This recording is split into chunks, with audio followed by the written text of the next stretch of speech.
जय माताजी मित्रों, पुष्पानी रसोईमां तमारुं स्वागत है। आज આપણે લીલી તુવરના પરોઠા બનાવવાના છે। તેના માટે મેં લીલી તુવરના દાણાને ફોલી અને ધોઈને લઈ લીધા છે। નાના મોટા કોઈ પણ દાણા ચાલી શકે છે, પણ એક વાટકી જેટલા લેવાના છે। મરચાં કટર લઈ લીધું છે, તેમાં આપણે તેને એડ કરીને ક્રશ કરી લેવાના છે। તમે ચોપરમાં પણ કરી શકો છો અને મિક્સર જારમાં પણ કરી શકો છો, પણ મિક્સર જારમાં અપ ડાઉન કરીને કરવાનો છે। આપણે એકદમ મેશ નથી કરી દેવાના, કચરા પીસાય તેવા કરી દેવાના છે। આ રીતે ચોપ કરી લઈશું। મરચાં કટરમાં જો કરી લીધા છે। હવે સ્ટફિંગ બનાવવાનું છે। પહેલાં તેના માટે નોનસ્ટિક પેનમાં 2 ચમચી જેટલું તેલ લઈ લઈશું। તેલને થોડું ગરમ થવા દઈશું। આ વરિયાળી, ધાણા અને જીરુંને મેં ખલિયામાં ખાંડીને તેને ખાડી લીધા છે। 1 ચમચી જેટલા જ લઈશું। તેનો ટેસ્ટ બહુ જ સરસ આવે છે તુવેરના પરોઠામાં। હિંગ લઈ લઈશું 1/2 ચમચી જેટલી, અને લીલા મરચાં અને આદું, લસણ તમારે લેવું હોય તો તમે લઈ શકો છો। મેં લીલા મરચાં અને આદું જ લીધું છે। અને લીલી તુવેરના દાણાને ક્રશ કરીને રાખ્યા હતા તે લઈ લઈશું। તેને 5 મિનિટ માટે સાંતળી લઈશું। મીડિયમ આંચ ઉપર સાંતળવાના છે। આપણે દાણા બાફીને નથી લીધા, કાચા જ લીધા છે, એટલે આપણે દાણાને ચડાવવાના છે પહેલાં।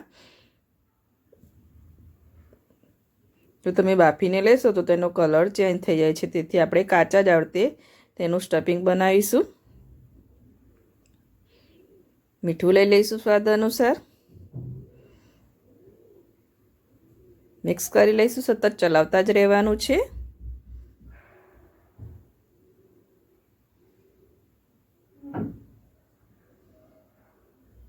આંચ એકદમ મીડિયમ આંચ ઉપર જ તેને આપણે કૂક થવા દઈશું।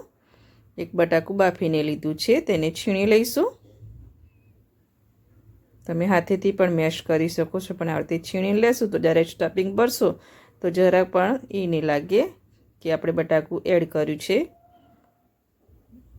બટાકું એડ કરી દીધું છે, તેને પણ મિક્સ કરી લઈશું।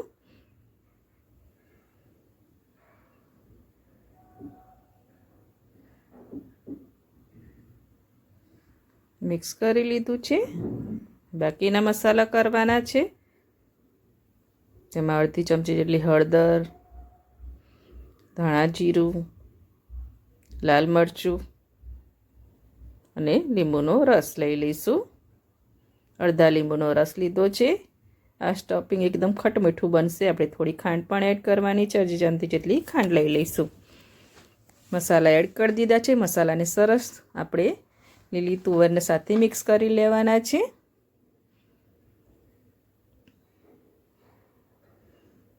હવે સ્ટફિંગ પેન ના છોડે ત્યાં સુધી સતત ચલાવતા રહેવાનું છે, જેથી દાણા પણ કૂક થઈ જાય સરસ, અને સ્ટફિંગ પણ આપણું રેડી થઈ ગયું છે। જો હવે પેન છોડવા માંડ્યું છે, સ્ટફિંગ આપણું રેડી થઈ ગયું છે।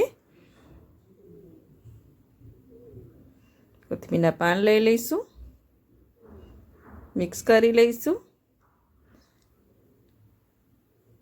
લીલી તુવેરના પરોઠાનું સ્ટફિંગ બનીને રેડી થઈ ગયું છે। જો હવે આ સ્ટફિંગને આપણે થોડું ઠંડુ કરી લેવાનું છે, તેના માટે તેને પ્લેટમાં લઈ લઈશું। પહેલાં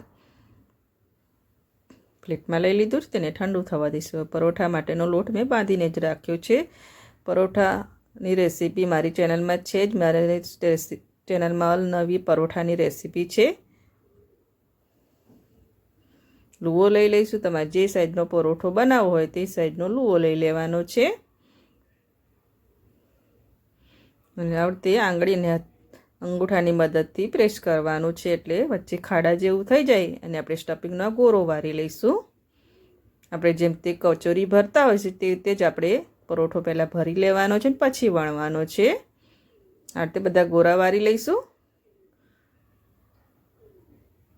જે રીતે આપણે કચોરી બનાવીએ છીએ તે રીતે બસને મૂકશું, અને હલકા હાથે અંગૂઠાથી પ્રેસ કરીને આંગળીથી લોટને થોડો ઉપર લાવીને એને ફોલ્ડ કરી લઈશું। પરોઠાનો લોટ થોડો સોફ્ટ જ બાંધ્યો છે મેં। આવો સોફ્ટ બાંધશો તો જરાય પણ તમારો પરોઠો ફાટશે નહીં। લુઓ વારી લઈશું। બધી સાઈડ સરસ પેક થઈ ગયું છે। વટામણા માટે લોટ લઈ લઈશું, અને હલકા હાથે આપણે આ પરોઠાને વણવાનો છે। વણી લઈશું.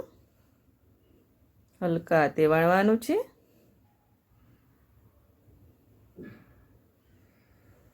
મીડિયમ થીક પરાઠો વણીશું આપણે. ના બહુ જાડો અને ના બહુ પતલો એવો પરોઠો વણવાનો છે.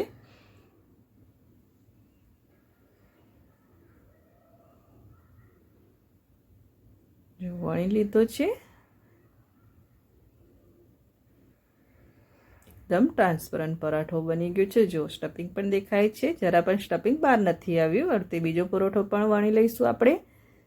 તેના માટે લુઓ લઈ લીધો છે. સ્ટફિંગનો બોલ્સ લઈને આપણે અંગૂઠાની આંગળીની મદદથી તેને પેક કરી લેવાનું છે. આવડતે પ્રેસ કરીને પેક કરી લેવાનું છે, જેથી સ્ટફિંગ બહાર ના આવે વણતી વખતે. અટામણ માટે લોટ લઈને તેને પણ વણી લઈશું.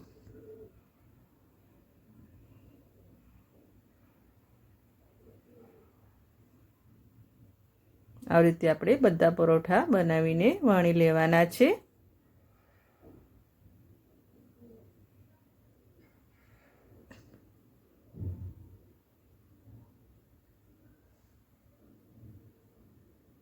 હલકા હાથે વણવાના છે. વણાઈ ગયા છે.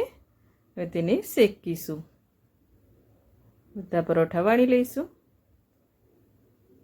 તવી મૂકી દીધી છે. નોનસ્ટિક પેન લઈ લીધું છે આપણે. તેમાં પરોઠાને એડ કરી દીધો છે. હવે બે સાઈડ સરસ શેકાય પછી તેલના ટુવા દઈશું. તમે ઘી પણ લઈ શકો છો. તેલ લઈ લઈશું. તેલના ટુવા દઈ દઈશું. આંચ મીડિયમ જ રાખીશું. મીડિયમ આંચ ઉપર આપણે તેને શેકી લેવાના છે. બે સાઈડ સરસ ગોલ્ડન થઈ જાય. બે સાઈડ આપણે તેલના ટુવા દઈ દીધા છે. અને ઉલટ પુલટ કરીને આપણે એકદમ ગોલ્ડન પરોઠો શેકી લેવાનો છે. ખાવામાં બહુ ટેસ્ટી લાગે છે. તમે એકવાર જરૂરથી બનાવજો.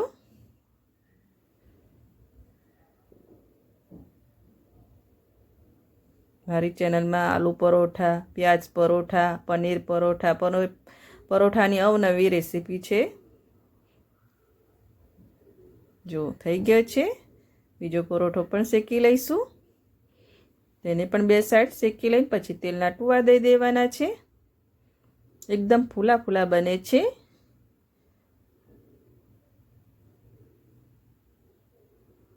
તેલના ટુવા દઈ દીધા છે. ઉલટ પુલટ કરી દેવાના બે સાઈડ અને તેલના ટુવા દઈ દેવાના છે. અને આ પરોઠા તો તમે દહીં સાથે પણ ખાઈ શકો છો, ચા સાથે પણ, અને કોઈ પણ ચટણી સાથે પણ બહુ સરસ લાગે છે. એકદમ જો એકદમ ફૂલા ફૂલા બન્યા છે. દડાની જેમ ફૂલી જાય છે પરોઠા. આવી રીતે આપણે બધા પરોઠાને શેકી લઈશું. બધા પરોઠા બનીને રેડી થઈ ગયા છે. એકદમ ફૂલો ફૂલો આપણો પરોઠો બન્યો છે. જો હું તમને તે કટ કરીને પણ બતાવું. તેને આપણે સર્વ કરવાનો છે. આવી રીતે પીઝા કટરથી બે કટ મારીને 4 પીસ કરી દઈશું. મારી ચેનલમાં મહારાજા પરોઠો પનીર રેસીપી છે. જો એકદમ ફૂલો ફૂલો આપણો પરોઠો બની ગયો છે. બાળકોને પ્રિય આપણે ચીજ લઈ લઈશું. ઓપ્શનલ છે, તમે એડ કરવી હોય તો કરજો, નહીં તો તમે સ્કીપ પણ કરી શકો છો. ચીજ લઈ લઈશું. આ રીતે જો પણ તમે તુવેરના પરાઠાને ચીજ એડ કરીને બાળકોને આલશો તો બહુ જ ભાવશે અને એમને કંઈક નવું પણ લાગશે. ચીજ લઈ લીધી છે. બધી ચીજ છીણી લીધી છે. આપણી સાદા પરોઠા છે આ બાજુ, અને એક ચીજવાળો બનાવ્યો છે અને સર્વ કરી દીધો છે. સર્વિંગ પ્લેટ પર લઈ લીધા છે લીલી તુવેરના પરોઠા. તમે એકવાર જરૂરથી બનાવજો. અને જો તમને મારી આ લીલી તુવેરના પરોઠાની રેસીપી ગમતી હોય તો મારા વિડીયોને લાઈક કરજો, સબસ્ક્રાઈબ કરજો અને બેલ આઇકન જરૂરથી દબાવજો. એકદમ ટેસ્ટી એવા લીલી તુવેરના પરોઠા.